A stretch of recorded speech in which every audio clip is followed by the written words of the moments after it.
ప్రియమైన క్రైస్తవులారా, బైబిల్ని చదవండి, బైబిల్ని ధ్యానించండి, బైబిల్ని అధ్యయనం చేయండి, బైబిల్కు విధేయత చూపండి, బైబిల్ ద్వారా రూపాంతరం చెందండి.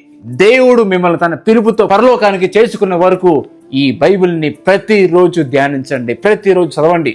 ఎందుకంటే బైబిల్ ఒక పుస్తకం మాత్రమే కాదు, అది దేవుని జీవం గల వాక్యం. మీరు గందరగోళం ఉన్నప్పుడు ఈ వాక్యం మీకు వెలుగునిస్తుంది. మీరు బలహీనంగా ఉన్నప్పుడు ఈ వాక్యం మీకు బలమిస్తుంది. మీరు దిక్కు తోచని స్థితిలో ఉన్నప్పుడు ఈ వాక్యం మీకు నిరీక్షణ ఇస్తుంది. మీరు దేవుని చిత్తాన్ని తెలుసుకోవాలంటే అయితే దేవుని వాక్యంలో నిలిచి ఉండండి. మీరు ఆధ్యాత్మికంగా స్పిరిచువల్ గా మీరు ఎదగాలంటే ఆయన వాక్యంలో నిలిచి ఉండండి. ఈ వాక్యము మీ ఆలోచనలను సరిదిద్దనివ్వండి, మీ అడుగులను నడిపించనివ్వండి, మరియు ప్రతిరోజు మీ జీవితాన్ని మార్చనివ్వండి. ఎందుకంటే దేవుని వాక్యం మీ జీవితాన్ని మారుస్తుంది. ఎలాంటి వ్యక్తినైనా సరే మారుస్తుంది. ఈ వాక్యము జీవం గల వాక్యము. ప్రతిరోజు బైబిల్ ఓపెన్ చేయండి, వాక్యాన్ని పఠించండి, చదవండి. ఈ వాక్యము మీ జీవితాన్ని మారుస్తుంది.